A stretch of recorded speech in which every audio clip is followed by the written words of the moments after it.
Hey everyone, it's Armor Gaming. Welcome back to the channel and welcome to Monster Legends. Welcome to a monster analysis on Posidonia.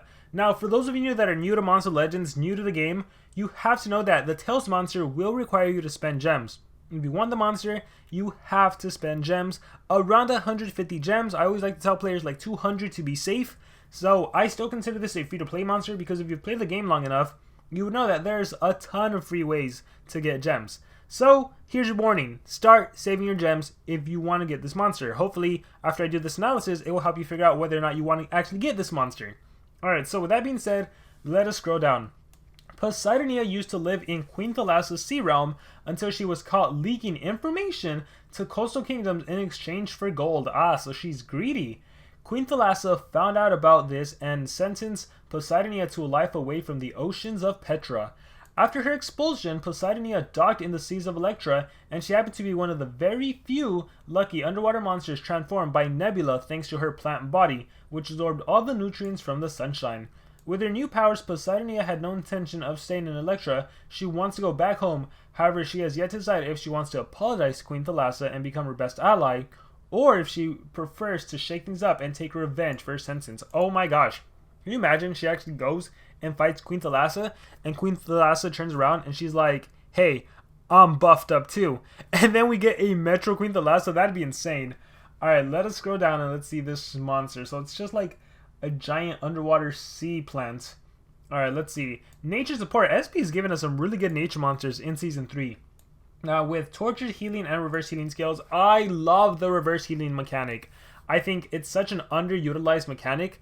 You can do some crazy fun stuff with that. Like, you can literally have a monster that is level 100, and you just to play reverse healing on the enemy, and the enemy is like a 150 that has a life regen, and then a street talent or a relic that heals, and then you kill them just because of reverse healing. Like, it's that powerful. It's even more powerful than a dot at times.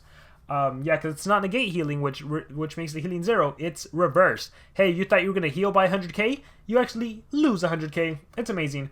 Evolving trait. So at rank 0, this monster has anticipation. There has to be a reason SP is giving us so much anticipation. We are getting a Metro Voltic. We're probably going to be getting more Metro extra turner attackers. We already got Butcherang. We got Emerald Thura. Voltic, I mean, it's inevitable. Are we going to get a Madam Fusion Metro monster? Perhaps, because we've been seeing a lot of anticipation. Now, the cool thing about this anticipation monster is you are also immune to torture, so you cannot get hit with dots. So, if you want to take down this monster, you're going to have to do it with the brute force. And you get a status caster nature protection at the start of the battle. We don't often get monsters with a nature protection, so that's unique and interesting. Let's see, stats on this monster. We have a life stat of 112,799. This is honestly right around the middle. It's tied with that of Lucky Clint, Baronex, and Don Canine. The power stat is 9,746. This is a little less than average, tied with that of Drobonauts. And the speed stat, this monster is fast. A fast anticipation monster. We have 7,722. This is the second highest speed stat, tied with that of the one, the only guy Zul. The only two monsters that are faster have the same speed stat. That would be Slumster and Drobonauts. Yeah, those two monsters have a speed stat of 7744. So just 22 points faster. So we went over the trait. This monster can hold a staff, so you never have to worry about stamina. And this monster can hold an amulet, so you never have to worry about stamina. Alternatively, you could also drain enemy stamina with an AoE. Right, you can just, I already forgot it. So Master Staff in Kingdom Atlantis, those recover stamina. But there is it Nadiel's Staff that drains stamina from the enemy? It might be, Lord Pumpseed Staff, that one drains stamina from the enemy. Amulet, same thing, Charizard's Amulet drains, and then you have healing ones as well. See, families and female. Alright, let's take a look. Oh, you know what, if you battle Thalassa with an anticipation trait, you might be able to counter her if you have someone to protect from Thalassa trait disabling you. But moving on, we have skills. Seabed damage deals moderate nature damage and reverse healing. A 0 cooldown reverse healing. Neptune Grass removes all negative effects from one ally. So you have a skill, 0 stamina, 0 cooldown. Whenever you need to, you can single cleanse. Alright, again, really good with the fact that you have anticipation. If you just got hit with a lot of dots, or you're denied or something, and then the enemy does the ET skill, hey, you'll go next in the turn order and you can just cleanse if needed. Alright, now for the tortures. Chain Sweep deals low earth damage, applies quicksand to all enemies. Alright, getting some Tessaday vibes there. 25 damage when turn cooldown. You have an AoE quicksand. Rich Ecosystem. Removes all negative effects from one ally. applies nature immunity to an ally, and heals by 50%. In the snap of a finger, you just healed by 50%. That's pretty darn amazing. You also cleansed any negative effect you may have had. Mediterranean Lung removes positive effects from all enemies, applies Drowned. So it's an AoE cleanse and a Drowned on top of that. So we have Quicksand and we have Drowned. We have Rotten Anchor Sweep, deals heavy nature damage to an enemy, removes positive effects from an enemy, applies Poison and Quicksand to an enemy. So the cool thing about monsters like this is that you don't need a high power stat because this monster relies on dots. We have the AoE Quicksand, we have the AoE Drowned, we have the single Poison and Quicksand that also cleanses. So then if the enemy monster had an evasion, if the enemy monster had a dodge area status caster like a Grak Shack, you can, on turn 1, if you somehow get multiple turns, you Poison and Quicksand, get rid of the Grak Shack, you get rid of the Grak Shack dodge area, and you follow up with the Drowned on the next one. And now it's just a bunch of negative dots. If the enemy monster has a shield is gone and takes some dot damage. We have, oh nice, we have a team 50% heal. Again, you have anticipation. So even though you took hit, like maybe your Megaton monster takes a hit, the enemy has Unrelenting Assault or just extra turn skills. Hey, but then you go and you can heal by 50 with Rich Ecosystem, or you can heal everyone if everyone got hit with an AoE skill. So that's pretty good. The Olive of the Sea deals moderate nature damage, applies poison and reverse healing to everyone. So your AoE dots are Poison, Drowned, and Quicksand. 3 AoE dots. Your AoE Poison, besides reducing damage output from the enemy by 20%, also applies reverse healing, which is really tough for the enemy, right? Because if they can't heal, and again, you have relics that heal. You know, Cane Sword heals. A lot of relics heal. You have talents that heal. But if you are doing reverse healing, that is so powerful on an anticipation monster with immune to torture. Oh my gosh, you can heal your whole team by 50% on a 3-turn cooldown.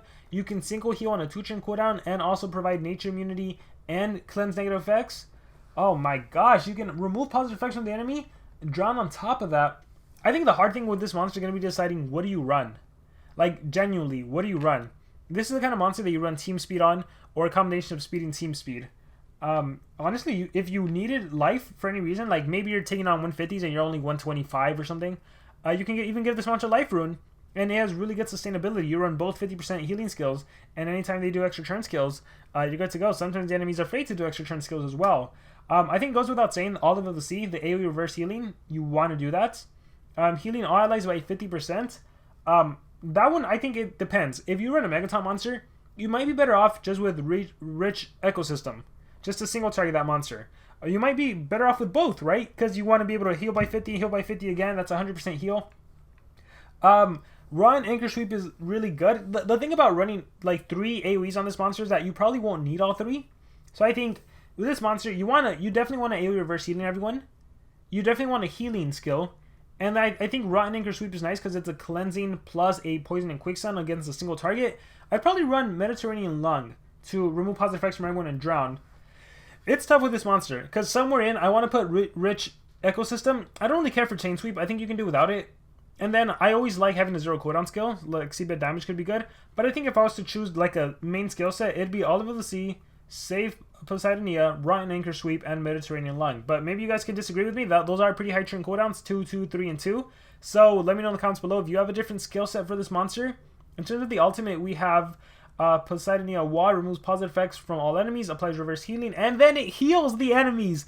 That's basically a, hey, take 50% of your HP gone, and let me heal my allies by 50%. Oh my gosh, that is fun. Yeah, this monster's good. So, once again, for the Tails event, you are going to have to spend gems. It's inevitable. There's no other way around it. So, granted that you have to spend gems, is it worth saving up your gems now for this monster? I would say 100% yes. Save your gems. You want this monster. She has anticipation. That makes her a force to be reckoned with. You can take on Emerald and Thuros. Funny enough, Emerald and Thuros starts off with life regen. You can use the reverse healing against her. You can take on Butcherangs. You can take on any extra turn monster. Even like, again, she is as fast as Gaizul. You can even fight her since she relies on a lot of extra turn skills, right? Because that's when your anticipation will kick in. And yeah, she can provide random positive effects to the enemy. But hey, you can remove positive effects from a single enemy, or from all enemies with Mediterranean Lung. Yeah, I think it goes without saying, this is going to be a monster you definitely want to have. And if you're playing in PvP right now, you're going to get lucky Clint. You have an attack anticipation monster, it is to your benefit to have a supportive, I don't even know, yeah, supportive / healer / torture anticipation monster. So it's to your benefit. Definitely start saving. You do not want to miss out on this monster. With that being said, I'm Noamori Gaming. Thank you very much, and remember to subscribe.